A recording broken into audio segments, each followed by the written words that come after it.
আমি যখনই গোসল করতে যেতাম তখন মনে হতো কে একজন দরজার পাশে দাঁড়িয়ে আছে, যাকে আমি বাবা বলে ডাকি। তিনি আমার সাথে এই আচরণটা করেন। যে শ্বশুরকে নিজের বাবার আসনে বসিয়েছি, সেই শ্বশুরই আমার স্বামীর অনুপস্থিতিতে সেই সুযোগটা নেয়। আমার শ্বশুরের আমি সবকিছু খেয়াল রাখতাম, সবসময় তার সেবা যত্ন করার চেষ্টা করতাম, কিন্তু সেই শ্বশুরে যে আমার এত বড় একটা ক্ষতি করে ফেলবে এটা আমি কখনো কল্পনা করতে পারি। হ্যালো এভরিওয়ান, আসসালামু আলাইকুম। সবাইকে ওয়েলকাম জানাচ্ছি নতুন আরো একটা ভিডিওতে। আশা করছি আপনারা সবাই ভালো আছেন। আল্লাহর রহমতে আমিও ভালো আছি।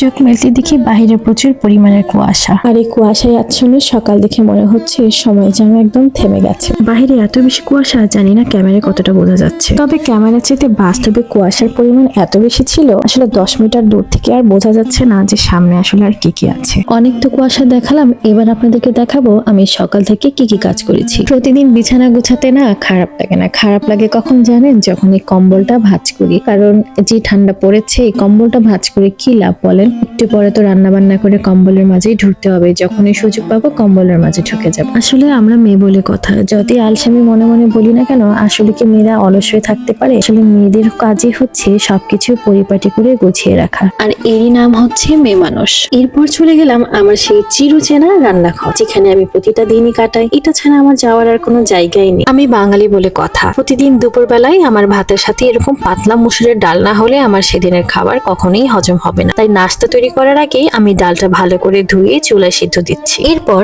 আমি আমার এনার্জি বুস্ট আপের জন্য চা চুলায় দিয়ে দিচ্ছি। আমার একদমই চিনি খাওয়া হয় না, তাই আমি আজকে ভাবলাম যে চিনির পরিবর্তে একটু ঝোলা গুড় দিয়ে চা খাবো। এই ঝোলা গুড়টা অরিজিনাল একদম খেজুরের রস দিয়ে তৈরি করা। এটার যে কি স্বাদ, যে খেয়েছে একবার সে জানে এটার কি মজা। এরপর আমি আমার সকালের ব্রেকফাস্টটা তৈরি করে নিই। ব্রেকফাস্ট সারতে সারতে আমি আমার দুপুরের খাবারের আয়োজন করে ফেলছি। আচ্ছা, আপনারা কি খেয়াল করেছেন আমি কিভাবে কথা বলছি? আমার কাছে মনে হচ্ছে আমি আসলে মন দিয়ে আপনাদেরকে আমার কথাগুলো বলতে পারছি না। আসলে ভিডিওতে আমি ভয়েস দিচ্ছি ঠিকই, কিন্তু আমার ব্রেনটা ঠিকভাবে কাজ করছে না। আমি কিছুদিন যাবত অনেকটা ট্রমাটাইজ হয়ে আছি। আমি জানি না এই ট্রমাটাইজটা আমি কতদিন পর সেখান থেকে বের হয়ে আসতে পারবো। আমি কেন যে ট্রমাটাইজ হয়ে আছি এটা আপনাদের সাথে শেয়ার করতে ইচ্ছে করছে, কিন্তু এই মুহূর্তে বলতে পারছি না। যদি এখন বলতে চাই তাহলে ভিডিওটা অনেক বড় হয়ে যাবে, আপনাদের তখন দেখতে ভালো লাগবে না। যাই হোক, আমার বিয়ে হয়েছিল মাত্র 14 বছর বয়সে। যে সময়টা মেয়েরা একটু খেলাধুলা করবে ঠিক সেই বয়সটাতেই আমার বিয়ে হয়েছে। আমার যার সাথে বিয়ে হয় তিনি আমার থেকে বয়সে অনেক বড়, বলতে গেলে প্রায়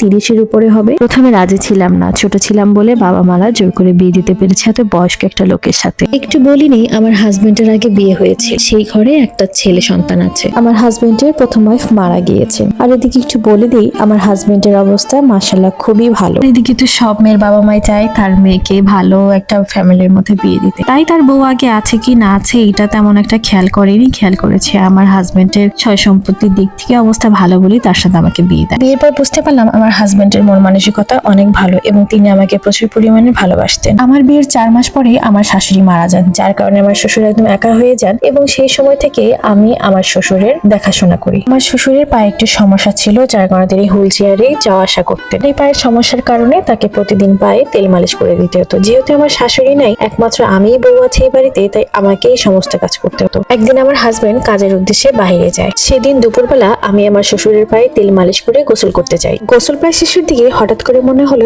দরজার নিচ থেকে কোনো একটা ছায়া হেঁটে গেল। প্রথমে মনে হলো যে আমার শ্বশুর হয়তো বা সেখান দিয়ে হেঁটে গেছে। কিছুক্ষণ আবার সেখানে দেখি ছায়া দাঁড়িয়ে আছে। এবারের ছায়াটা আর নড়ছে না। যত সময় যাচ্ছে ছায়া যখন নড়ছে না তখন আমার একটু ভয় ভয় করছিল। এরপর সাহস করে বাথরুম থেকে বের হলাম। বের হওয়ার সাথে সাথে দেখি পিছন থেকে আমার হাত কেউ একজন টেনে ধরলো। তাকিয়ে দেখি আমার শ্বশুর আব্বা। চিৎকার করতে যাবো ঠিক সে সময় আমার শ্বশুর আব্বা আমার মুখ চেপে ধরে। যাকে আমি আমার বাবার আসনে বসিয়েছি সেই শ্বশুর আব্বা আমাকে কুপ্রস্তাব দিয়ে বসেন। আমাকে বলেন তিনি আমার বাচ্চার বাবা হতে চান। আমি যদি তার বাচ্চার মা হই তাহলে তিনি আমাকে তার সম্পত্তির অর্ধেক অংশ আমার নামে লিখে দিবেন। ছি, এই কথাটা শোনার পর নিজের এত ঘৃণা লাগলো। কথাটা শোনার সাথে সাথে আমি সেখান থেকে দৌড়ে পালিয়ে আসি। এরপর আমি আমার স্বামীকে ফোন দিই। আমার স্বামী সেদিন বাসায় তাড়াতাড়ি চলে আসে, কিন্তু দুর্ভাগ্যবশত আমি তাকে তার বাবার এই সম্পর্কে কিছু বলতে পারিনি। আমার স্বামী আমার শ্বশুরকে প্রচন্ড ভালোবাসেন, যার কারণে আমি তার সম্মানটা নষ্ট করতে পারিনি। আসলে আমরা মেয়েরা কোথায় নিরাপদ? না মেয়েরা বাহিরে নিরাপদ, না ঘরে নিরাপদ।